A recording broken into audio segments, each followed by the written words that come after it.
I didn't see one woman doing what I would tell every single man or woman to do on a first date in that first 5 minutes of meeting someone.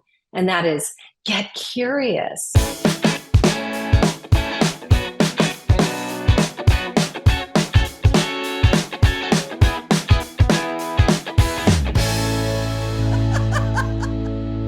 Thank you so much for tuning into Second Act TV. I am so happy to welcome back April Beyer, the dating coach, relationship expert, matchmaker for over 20 years. You have been so successful.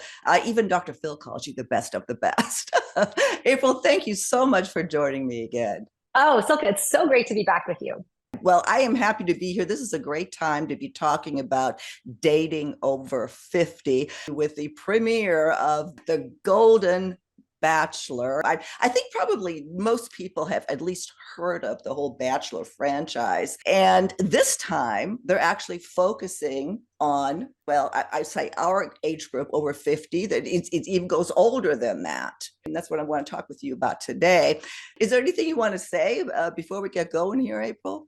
Yeah, just that it's really touching a nerve, this show. Yeah. Years ago, I met with the host of The Bachelor, and I actually recommended, have you ever tried going with an older demo?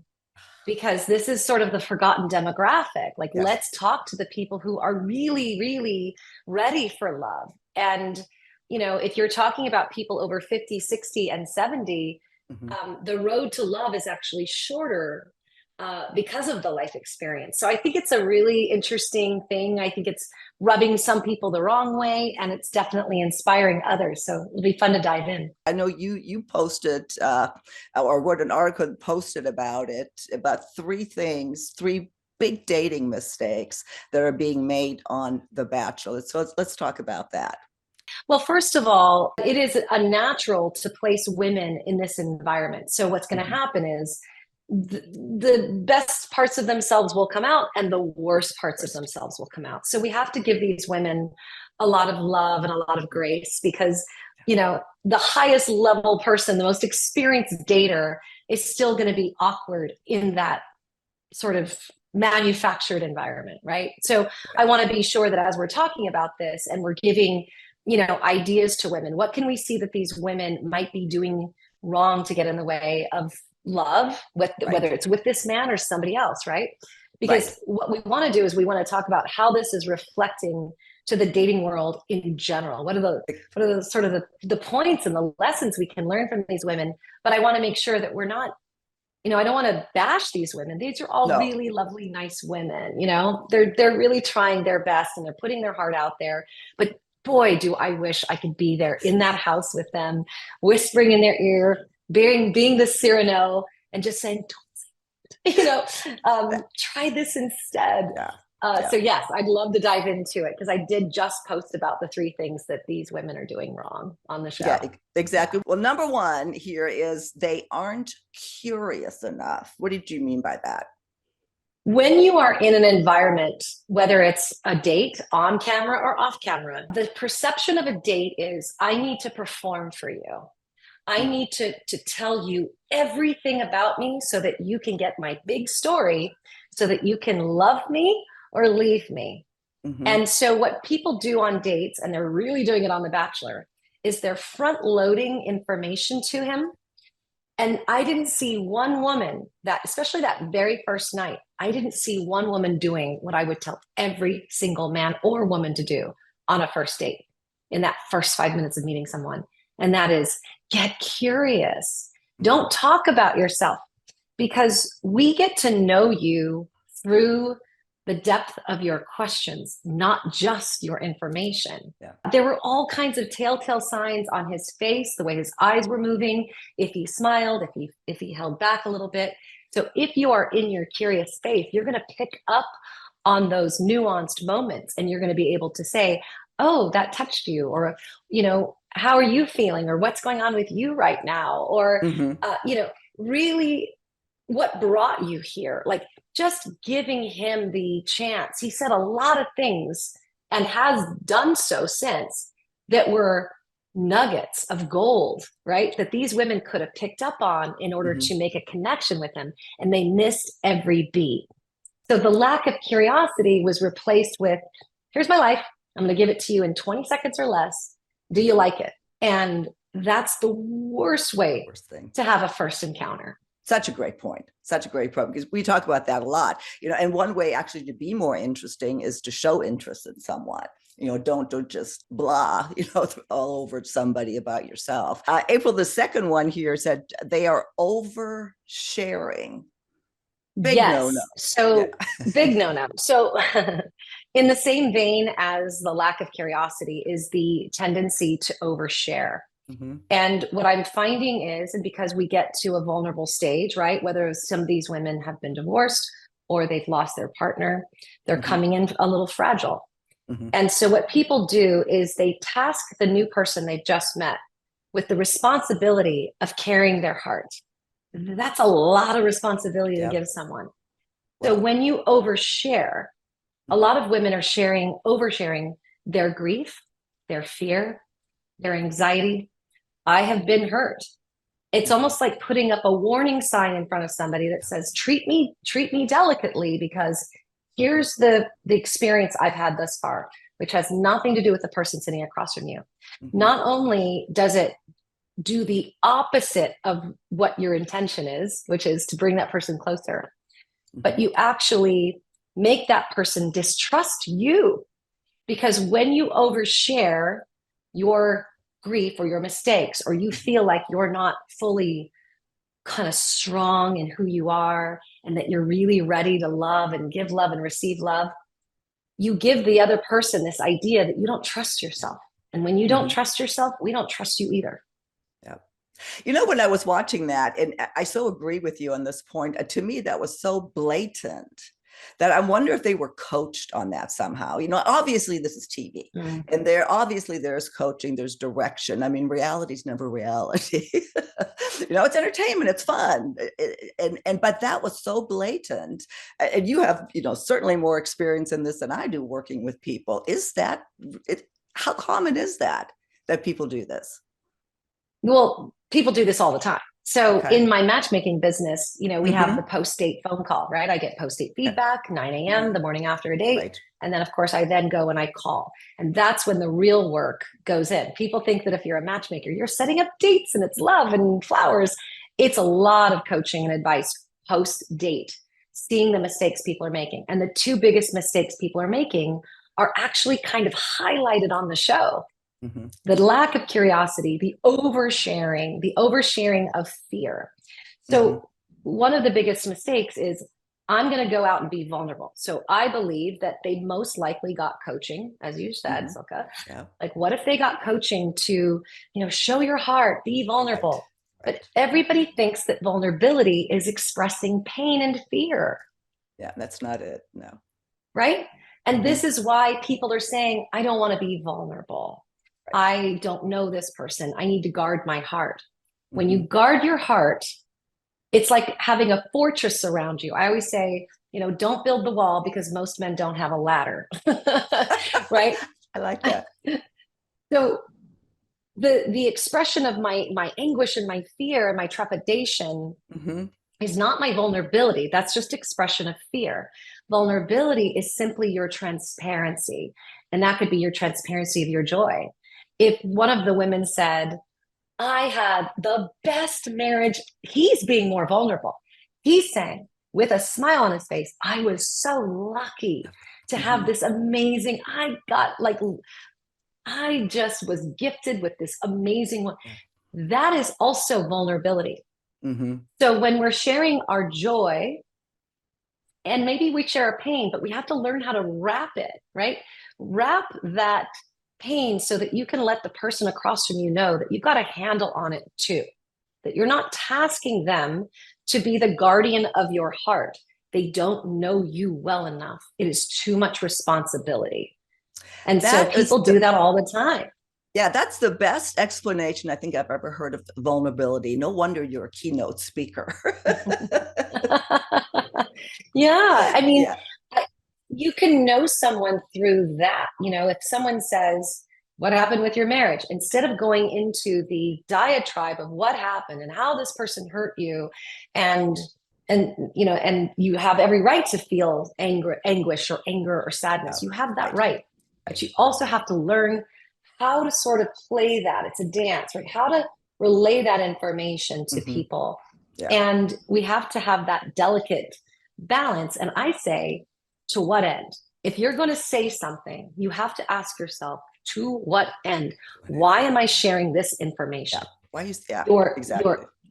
The genesis of your question matters. So you have to reverse engineer anything.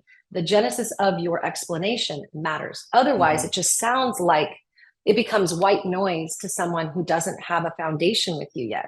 Doesn't mean that they don't care, but they're just trying to find a connection. And if you're standing in your grief and you're oversharing and you're also not asking any questions, you've now made the person that you're with an observer as opposed to a participant. Great point. I've never heard it explained like that. And you know that yes, that's a great takeaway. Vulnerability means sharing your joy. It does not automatically mean your pain. I'm going to talk about that more often. I like the way you explain that, and it's such an important message. Yeah, your third one here, and this is just so obvious, and stuff we talk about. Don't do this. Is assuming he's the one. Now, granted, that's what the show is all about.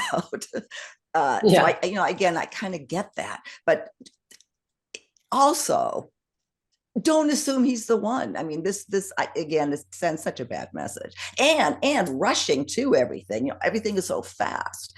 The two things that I really believe in, which is taking it slow and not making those kind of assumptions and expectations, are kind of out the window. But I'll ask you that question.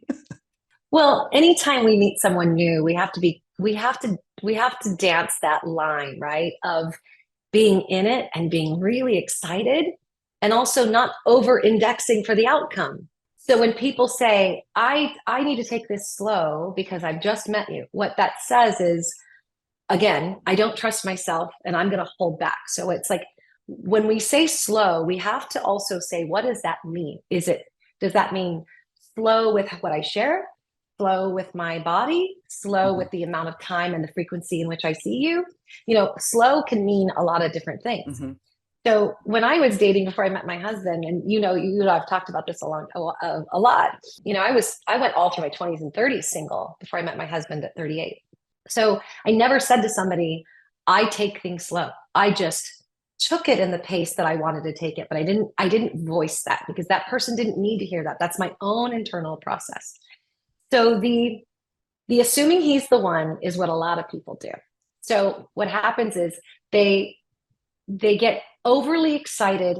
They build everything into the outcome and into the hope, right, of that relationship.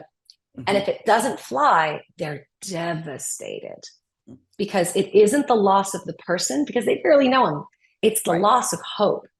So we have to understand that hope is a very powerful tool. Hope can bring us up, and the lack of hope can actually make us crash to the ground. So my thing is, can we release hope? Can we just make hope just this lovely, yummy feeling? It's like, I hope this works out. This could be, who knows? It could be great. But if it isn't, that's okay too, because it clearly isn't meant for me. So one woman on the show said, I see my future with him. And it was so soon. And yes, it's a reality show and everything is expedited. I know this. I hosted a show called Making Mr. Right. And everything was truncated. So I get how the TV world works. Right. But can we go on a date and come home from that date and that first hit of adrenaline and hormones and everything else that's rushing through us, and actually come home and say, that was an amazing encounter. I really liked the person I saw tonight. Let's see how that goes. So we're not pushing for an outcome, and we're also not like guarding our heart and holding back and saying, yeah, but it's a shot in the dark. Who knows? It's a balance. Everything is a balance, right?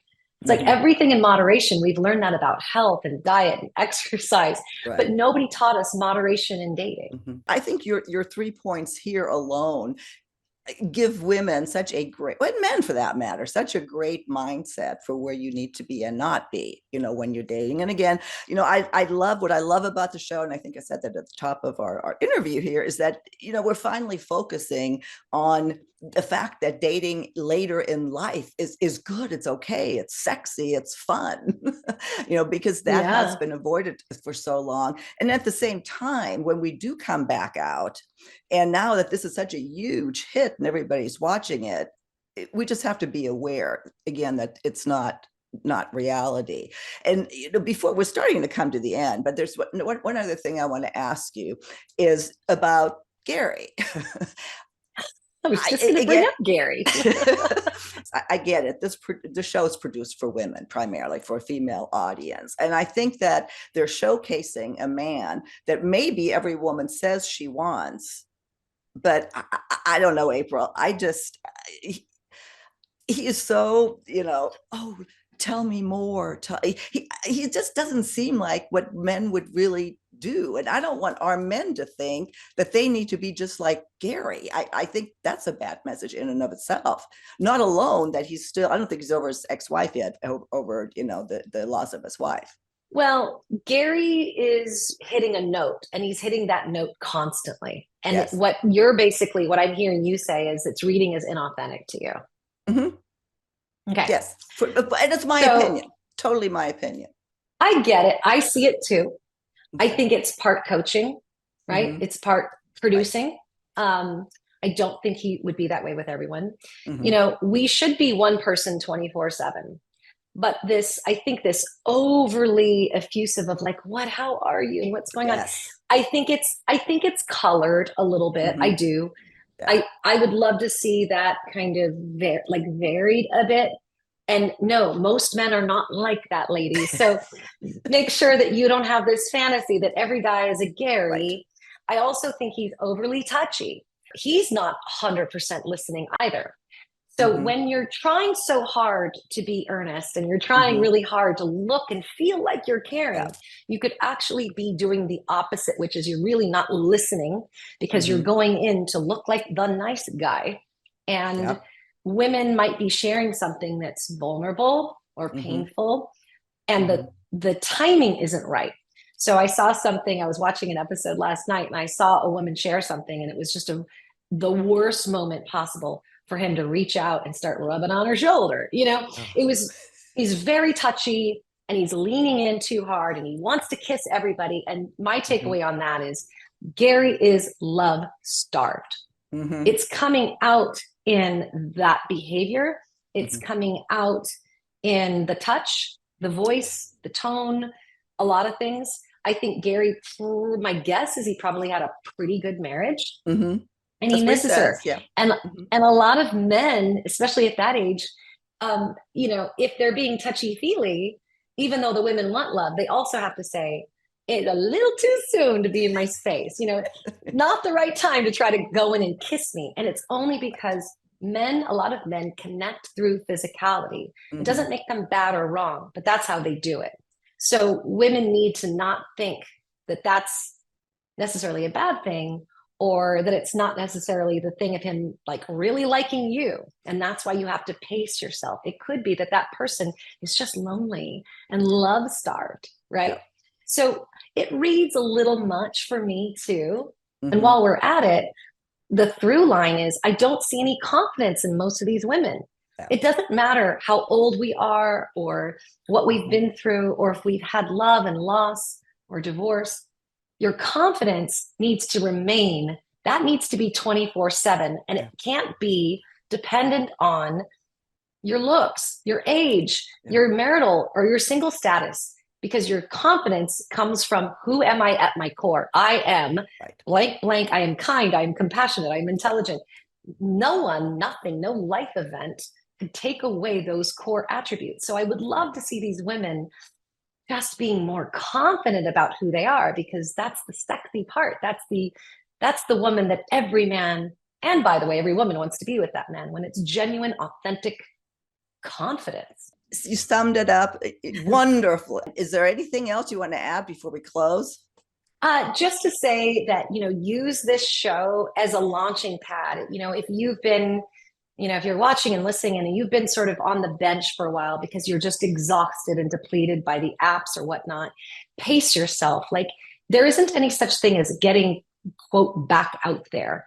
Just get into it, right? You can always be relating. You could always be connecting. You don't have to make a decision to date again. You just have to make a decision that you want to be seen, you want to be received, you want to meet interesting people, and you want to make some connections. So take the importance out of the word dating and just use this to kind of catapult you into, noticing when you're being noticed and getting it out in the world. That's it. Wonderful. April, thank you. We'll link to all of your information to your company. April is the CEO of Level Connections. So I'll put that in our show notes. And April, I look forward to our next discussion on Second Act TV.